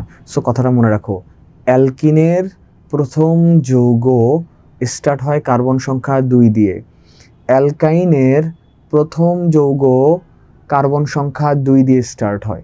ওকে, আর অ্যালকেনের ক্ষেত্রে কার্বন সংখ্যা 1 দিয়েই তার স্টার্ট হয়। সো আমি যদি এখানে লিখি যে CH2 ডাবল বন্ড CH2, অনেকের ক্ষেত্রে এটা বুঝতে অসুবিধা হওয়ার কথা। দেখো কার্বনের এই কার্বন 2টা হাত দিয়ে এই কার্বনকে ধরছে, কার্বনের 4টা হাত, এই কার্বনে তো আরও 2টা হাত বাকি থাকে, 2টা হাইড্রোজেনকে ধরছে। আবার এই কার্বনের কথা যদি বলি, এর 2টা হাত দিয়ে সে এই কার্বনকে ধরছে, কার্বনের 4টা হাত, আর বাকি 2 হাত দিয়ে সে 2টা হাইড্রোজেনকে ধরছে। ক্লিয়ার? এখন ঘটনা হলো অ্যালকিন কি করে, হাইড্রোজেনের সাথে বিক্রিয়া করবে, ঠিক আছে। দেখো কয়টা বন্ড ভাঙে হিসাব করো, এই কার্বনের একটা বন্ড ভাঙবে, আবার এই কার্বনের একটা বন্ড ভাঙবে, তার মানে টোটাল 2টা বন্ড ভাঙবে। তার মানে আমার যদি আমি 2টা হাইড্রোজেনকে এখানে যুক্ত করতে পারি, তাহলে কিন্তু 2টা হাইড্রোজেন গিয়ে ওই যে 2টা পাই বন্ড আছে না, এই কার্বনের কয়টা পাই বন্ড আছে, এই কার্বনের এখানে একটা পাই বন্ড আছে, এরও একটা পাই বন্ড আছে, রাইট, হিসাব করলে আর কি। তো সেই ক্ষেত্রে আমি যদি 2টা হাইড্রোজেনকে হিসাব করো, মানে মনোযোগ দাও বিষয়টাতে, কীরকম, এই কার্বনের একটা হাত তো ভাঙবে, এ তো 2টা হাত দিয়ে চায়ের ওই সেপ নেয়, এর একটা হাত ভাঙবে গেল। আবার এই কার্বনের এর তো আবার 2টা হাত দিয়ে আমরা চায় ধরছে, চায় আছে, তাই না, এ আবার একটা হাত ভাঙবে, টোটাল 2টা হাত ভাঙবে। সো আমার 2টা হাইড্রোজেন হলেই চলবে, এই যে 2টা হাইড্রোজেন যুক্ত করলাম। এখানে তোমার নিকেল প্রভাবক থাকে, এখানেও 250 ডিগ্রি সেলসিয়াস তাপমাত্রা থাকে, এখানেও নিকেল প্রভাবক থাকে, সরি এখানে তাপমাত্রাটা একটু ভিন্ন থাকে, 180 থেকে মনে হয় 200, 180 থেকে 200, 180 থেকে 200 নাকি 180 থেকে 250, 200 কাছাকাছি, খুব বেশি না। হ্যাঁ, নিকেল প্রভাবক আর 180 থেকে 200 ডিগ্রি সেলসিয়াস তাপমাত্রা।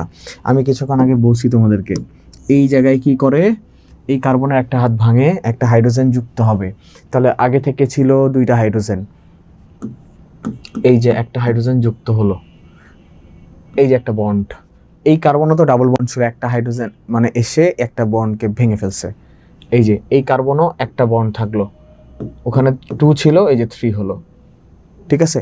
তো দেখো 2 কার্বনের অ্যালকিন থেকে 2 কার্বনের অ্যালকেন প্রস্তুত হয়েছে। এটাকে আমরা সরাসরি কিভাবে লিখতে পারি, C2H6, এটার নাম হলো ইথেন, এটার নাম কি, ইথেন, এটার নাম কি, ইথেন, এটার নাম কি, ইথেন, ঠিক আছে। আবার এক বলে নিই, অ্যালকিন, এই যে 2 কার্বনের অ্যালকিন নিচ্ছি, এই কার্বন একটা হাত ভাঙবে, এই কার্বনে একটা হাত ভাঙবে। অ্যালকিনে সবসময় সাধারণত যে কোনো 2টা হাতই ভাঙবে, 2টা হাইড্রোজেনকে দরকার, কারণ আমরা জানি অ্যালকেনে হাইড্রোজেনই যুক্ত হয় কার্বনের সাথে, 2টা হাইড্রোজেনকে দরকার 2টা হাত ভাঙার জন্য। প্রভাবক হিসেবে কাকে লাগবে, নিকেলকে, 180 থেকে 200 ডিগ্রি সেলসিয়াস তাপমাত্রা। এই যে এই কার্বনের একটা হাত ভেঙে হাইড্রোজেন যুক্ত হয়েছে, আগে ছিল 2টা হাইড্রোজেন, একটা যুক্ত হওয়ার কারণে 3টা হাইড্রোজেন। আবার পরের কার্বনেও একটা হাত ভাঙছে, রাইট, তো ভেঙে একটা হাইড্রোজেন যুক্ত হয়েছে, আগে থেকে ছিল 2টা হাইড্রোজেন, একটা যুক্ত হওয়ার কারণে 3টা হাইড্রোজেন, টোটাল হয়ে গেল C2H6, এটার নাম হলো কার্বন সংখ্যা 2 হওয়ার কারণে ethane. Clear concept I think, অবশ্যই বোঝা উচিত। এরপরে যেটা ছিল হলো অ্যালকাইন থেকে, কি থেকে পাবো আমরা, অ্যালকাইন থেকে কি করব, অ্যালকাইন থেকে আমরা হলো অ্যালকেন প্রস্তুত করব।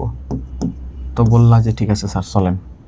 তো অ্যালকাইন মানে আমরা কি জানি, কার্বন কার্বন 3 বন্ড থাকবে, এবং সাধারণত আমরা তোমার হলো ধরো কার্বনের ন্যূনতম যে যৌগ, মানে একদম শুরুর যৌগ, ধরো ইথাইন থেকে যদি স্টার্ট করি, তাহলে কার্বন সংখ্যা, ঠিক আছে, কার্বনের 3টা হাত, এই যে 3টা হাত দিয়ে এই কার্বনকে সে ধরছে।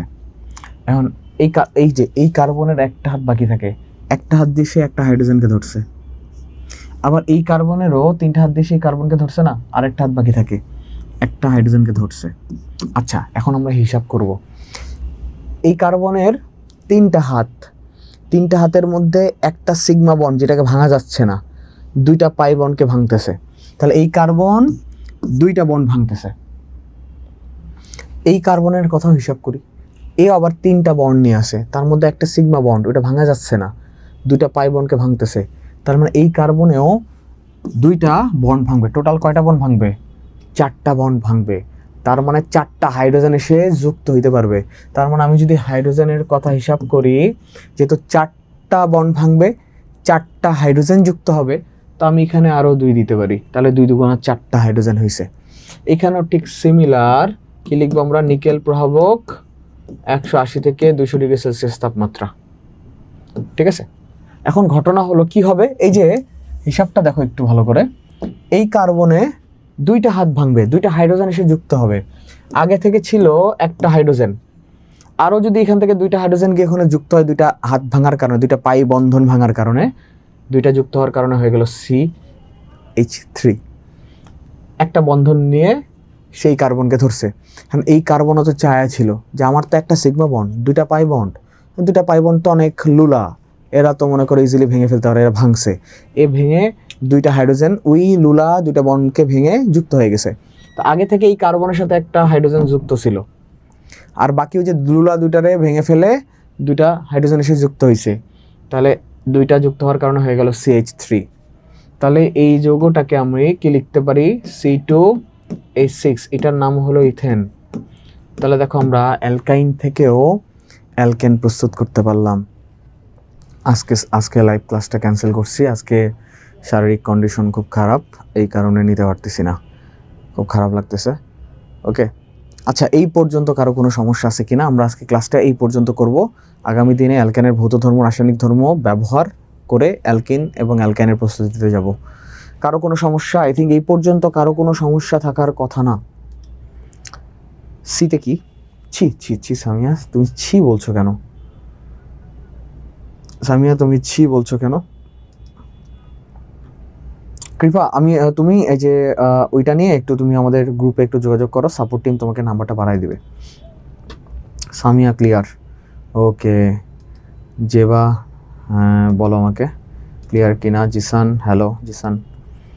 বি মানে 2 না, তামান্না। আচ্ছা, আফরিন, অ্যালকাইন আবার একটু বলেন। আচ্ছা, অ্যালকাইন বলবো। অ্যালকাইন মানে হলো কার্বন কার্বন ত্রিবন্ধন, মানে কার্বন কার্বন 3টা বন্ধন থাকবে, 3টা বন্ধনের মধ্যে একটা বন্ধন, দেখো কার্বন কার্বন ত্রিবন্ড থাকে, ত্রিবন্ডের মধ্যে মাঝখানে যেই বন্ডটা দেখতেছো, এই বন্ডটা হলো সিগমা বন্ড। এটাকে কি বলবো আমরা? Sigma bond. এই বন্ডটা সহজে ভাঙা যায় না। আর বাকি যে উপরে এটা হলো পাই বন্ড, নিচেরটাও পাই বন্ড, উপরটাও পাই বন্ড, নিচেরটাও পাই বন্ড। এই 2টা পাই বন্ডকে ভেঙে ফেলা যায়, কারণ এরা লুরমা। এরা কি? লুরমা। তো এদেরকে কি ভাঙতে পারবে? এই যে শক্তিশালী হাইড্রোজেন এসে এদেরকে ভেঙে ফেলে, ঠিক আছে। আর অ্যালকাইনের সাধারণ সংকেত আমরা যেদিন হলো পড়বো, তখন আমরা পড়বো সাধারণ সংকেত CnH2n-2, এটা হলো অ্যালকাইনের সাধারণ সংকেত। এটা আমরা প্রস্তুতি যখন পড়বো তখনই তোমাদেরকে বলে দিব ভালো করে, তোমরা তখন বুঝতে পারবা। আর অ্যালকিনের সাধারণ সংকেত হলো CnH2n। সো এই জিনিসগুলো আপাতত তোমাদের কাছে কঠিন মনে হইতেই পারে। সো যতটুকু পড়ালাম ততটুকু তোমরা ক্লিয়ার কিনা এতটুকু আমাকে জাস্ট বলো। আর কৃপা, আমি তো মনে হয় না তোমার আজকে 6 আর 7 নিয়ে লেকচার দিতে পারবো। 7-এর যদি আমার লেকচার গেছে, তুমি কষ্ট করে ওই লেকচারটা একটু কষ্ট করে দেখে নাও। তোমার যেহেতু 9 তারিখে এক্সাম, কালকে যদি ইমার্জেন্সি তোমার লাগে কোনো ক্লাস, তুমি দুপুর 3টার ভিতরে, ঠিক আছে, একটু আমাদের ওই গ্রুপে জানাই দিবা যে হ্যাঁ স্যার আমার একটা ক্লাস লাগবে, দরকার হলে আমরা ওখানে গ্রুপে আলাপ করব যে 7 এবং 6 চ্যাপ্টার নিয়ে কোন কোন টপিকের উপর তোমাদের কারো কোনো লেকচার লাগবে কিনা, তাহলে আমরা কালকেই আমরা বিকাল 5টা একটা ক্লাস করে ফেলবো, ছোটোখাটো একটা ক্লাস, ঠিক আছে? সো আজকে যেহেতু অনেক রাত হয়ে গেছে, তুমি একটু বাসায় পড়ো, এবং আজকের এই ফুল নোট যেন আমি আমাদের গ্রুপে দেখতে পাই, এবং তোমরা খুব সুন্দর করে এই নোটগুলো খাতায় এই তোমার হলো হাইলাইটার কালারফুল পেন দিয়ে করবা, কারণ নিজের নোটের উপরে অন্য কোনো নোট আসলে সেরা হইতে পারে না। সো তুমি যেভাবে নিজেরটা বুঝতে পারো সেভাবেই নোট করবা। এই পর্যন্ত আশা করি তোমাদের কারো কোনো সমস্যা থাকার কথা না। সমস্যা যদি থেকে থাকে 1 মিনিট আমাকে একটু জানাও, তাহলে আমরা ক্লাসটা শেষ করব, ঠিক আছে? আই থিঙ্ক তোমরা সবাই বলছো clear clear clear clear clear. Okay, খুব ভালো লাগতেছে। হ্যাঁ, তামান্না স্যার, আমার নোটের অবস্থা খুব খারাপ, তাই গ্রুপেই দেই না। কোনো সমস্যা নাই, লজ্জার কোনো সমস্যা নাই। তুমি যেইভাবে নোট করো আমি চাই যে হ্যাঁ তুমি করছো, এটা জাস্ট দেখতে চাই, ঠিক আছে? আর আমার ক্লাস নিয়ে কারো যদি কোনো সমস্যা থেকে থাকে যে স্যার বুঝতেছি না, বা স্যার এই জায়গাটা আপনি একটু ইমপ্রুভ করেন, বা আরও ফাস্ট কথা বলেন, বা আরও স্লোলি কথা বলেন, তাহলে সেটা করব, ঠিক আছে? আর কেমন লাগে সেটাও জানাতে পারো, কোনো সমস্যা নেই, তাহলে আমি ওইভাবে আমার মতো করে ইমপ্রুভ করব। ওকে, সো আজকের মতো গুড নাইট, সবাইকে শুভরাত্রি। সবাই ঠিকঠাক মতো পড়াশোনা করো, যে কোনো সমস্যায় গ্রুপে জানাবে। ওকে, আল্লাহ হাফেজ।